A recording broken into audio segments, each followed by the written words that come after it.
پروردگار میری اور آپ کی خدمات کو اپنی بارگاہ میں قبول فرمائے، اور شاید اور کچھ قبول ہو کہ نہ ہو، روزانہ کا آنا جانا ہی قبول ہو جائے۔ سنا ہے کہ حاضری کے نمبر بھی کچھ اثر رکھتے ہیں۔ ذکر آل محمد کا مقام کہاں، غلام کا انداز غلامانہ کہاں۔ اور آپ کی خدمت مقدس میں بہرحال سرکار کے صلح حدیبیہ کے ربط کو صلح امام حسن کے ساتھ اور درمیان میں امام کی سیرت کے کچھ مقدس اور آنکھ پلٹتے ہوئے کچھ آپ کی خدمت میں باتیں بیان کر چکا۔ کیا صاحب جود و سخا، صاحب زہد و تقوی کہ سفر حج ہو تو سفر عبادت سمجھ میں آتا ہے۔ سفر عبادت، اور ایسا سفر عبادت کہ سواری ساتھ میں خالی جا رہی ہے اور امام خدا کی طرف پیدل سفر کر رہے ہیں۔ اللہ اکبر! آسان نہیں ہے مدینہ منورہ سے مکہ مکرمہ تک کا پیدل سفر۔ سخت ترین موسم حج تو آپ کو اندازہ ہے کہ سردی میں آتا ہی نہیں ہے، یوں سمجھ لیجئے کہ سردی مکے میں پڑتی ہی نہیں ہے۔ ہاں، اب یہ کہہ سکتے ہیں کچھ گرمی کم ہو جاتی، تو کہاں مدینہ منورہ سے آپ کا سفر مکۃ المکرمہ کے گرم موسم کی طرف، سواری ساتھ میں مگر آپ پیدل چل رہے ہیں۔ تو کسی نے آپ سے پوچھ لیا، مولا اگر آپ کو پیدل سفر کرنا ہو تو سواری ساتھ میں کیوں ہے؟ اور سواری ساتھ میں ہو تو آپ سفر اس پہ کیوں نہیں فرماتے؟ بعض روایات میں ملتا ہے کہ آپ نے بعض ایسے سفر کیے جو آپ نے سواری بھی استعمال کی، لیکن اکثر سفر حج کے ایسے اس میں آپ پیدل چلے، حافین، یعنی پیادہ پا آپ چلے ہیں جانب مکہ مکرمہ۔ تو ارشاد فرماتے ہیں سواری ساتھ میں اس لیے کہ تاکہ لوگ یہ محسوس نہ کریں کہ زیادہ راہ کے خرچے کو بچانے کے لیے پیدل رہ، اور سواری ساتھ میں اس لیے بھی کہ اگر اثناء سفر میں کسی ساتھی کی سواری ساتھ چھوڑ، امام نے ہماری اور آپ کی ہدایت اور رہنمائی فرمائی ہے کہ سفر بھی ہو اور سرمایہ خرچ بھی ہو، عبادت بھی ہو اور اوروں کا خیال بھی ہو۔ سفر میں اتنا ہم سفر کا خیال کہ اگر دوران سفر کبھی آپ کے پائے مقدس میں ورم آ گیا، گرچہ یہ روایت آپ کے علم میں محفوظ ہے کہ بنو امیہ کا ایک شخص سرکار سید الشہداء کی خدمت میں آیا،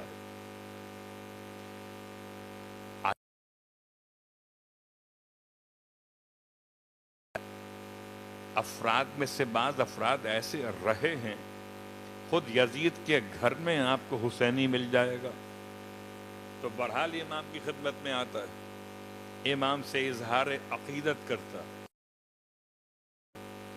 کچھ دنوں کی تاخیر کے بعد پہنچا، یعنی لیٹ آیا، نہیں آ رہا تھا۔ کیوں نہیں آ رہے تھے؟ تو کہتا ہے میرے ٹانگوں میں بڑی تکلیف ہو گئی، اب مجھ سے چلنے میں پرابلم ہوتی۔ اور یہ پورا واقعہ آپ کو ملے گا صحیفہ امام حسن مجتبیٰ نامی کتاب، جواد عبد القیوم اصفہان کے رہنے والے اس کتاب کے مؤلف ہیں، تمام دعاؤں کو یاد کو جمع کیا ہے، اور میں اسی بارگاہ میں کچھ کتابوں کا حوالہ پہلے دے چکا ہوں امام حسن کے حوالے۔ اردو میں شاید بہت کم میٹر ہے، فارسی میں دانش نامہ امام حسن مکمل اور جامع ترین کتاب مسند امام حسن مجتبی ایک اور عظیم کتاب ہے. بہرحال امام کے اسم گرامی کے ساتھ موسوعہ لکھے گئے، لیکن یہ صحیفہ امام حسن. ارشاد فرماتے ہیں مولا حسین اس بنو امیہ کے شخص سے کہ جو آپ کی خدمت میں آتا ہے کہ تم امام حسن کا تعویذ استعمال کیوں نہیں کرتے؟ کہتا ہے میں نہیں جانتا کہ امام حسن کا تعویذ کیا ہوتا ہے. اچھا یہ بات یاد دلا دوں کہ تعویذ کا ایک مطلب ہے تحفظ، پناہ تلاش کرنا، اور قرآن مجید خود اپنے اندر دو تعویذوں کو لیے ہوئے ہے. ایک کو سورہ فلق کہتے ہیں اور ایک کو سورہ ناس کہتے ہیں، اور دونوں کو ملا کے معوذتین کہتے ہیں. تو یہ دونوں سورے انسان کے لیے بطور تعویذ کے جب آغا سستانی سے سوال کیا گیا، خاص طور سے کالے علم کے اعتبار سے. اب کالا علم کہنا عجیب لگتا ہے، علم تو ہمیشہ کالا ہٹ کو ختم کرتا ہے. علم کالا کب سے ہو گیا؟ صلوات پڑھے محمد والے. تو الفاظ بدل دیے، بلیک میجک. پوچھا گیا آغا سستانی سے کہ اس کا علاج، بہت غور کیجیے گا اور ذمہ داری کے ساتھ پڑھ رہا ہوں، خدا نے مجھے ایک سے زیادہ مرتبہ یہ موقع عطا کیا کہ میں اتنا قریب بیٹھا آغا سستانی کہ سمجھیے ایک سے ایک کی ملاقات جیسے ہوتی. اور اتنی باخبر شخصیت، اتنی باخبر شخصیت کہ پاکستان کے اس دور کے حالات میں نہیں جانتا تھا جتنا وہ جانتے تھے. اتنی بات کافی ہے. تو جب پوچھا گیا آپ سے، لکھ کر پوچھا گیا کہ یہ بلیک میجک، کالا جادو کہنے سے آپ، اس کا علاج کیا؟ تو بہت سے اذہان میں یہ بات بٹھا دی گئی ہے کہ اس کا علاج برائی سے ہوتا ہے. یہ برائی ہے، اس کا علاج برائی سے ہوتا ہے. یہ گندا علم ہے، اس کا علاج اس طرح کے علم سے ہوتا ہے. ایسا کوئی مرض ہی نہیں جس کا علاج قرآن سے نہ ملتا ہو سوائے بغض آل محمد کے. باقی ہر مرض کا علاج قرآن سے ملتا ہے سوائے موت برحق کے. باقی ہر مرض کا 70 قسم کی امراض کا علاج سورہ فاتحہ کے اندر ہے. بلکہ شاید جملہ بڑھاؤں، اگر خدا چاہے تو اس کی برکت سے موت کو بھی ٹال دے. تو لفظ تعویذ سے بات یہاں تک پہنچ کے واپس آتے ہیں. امام حسین علیہ السلام فرماتے ہیں کہ تم امام حسن علیہ السلام کا تعویذ استعمال کیوں نہیں کرتے؟ اب ہمارے یہاں تعویذ کا ایک ترجمہ ہے کہ لکھو یا لکھوا کر پہن لو. یہ پڑھنے وڑھنے کا چکر کیا ہوتا ہے؟ تو سورہ فلق، سورہ ناس بھی پڑھی جاتی ہے، پہنی نہیں جاتی. صلوات پڑھے محمد والے محمد. سب سے آسان کام پہن لینا. تو سورہ فلق و ناس بھی پڑھی جاتی ہے. تو یہ تعویذ پڑھنے والا ہے.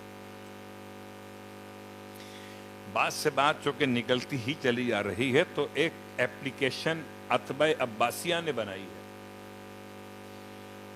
اور اس کا حوالہ میں اس مقام کے علاوہ بھی دے چکا ہوں.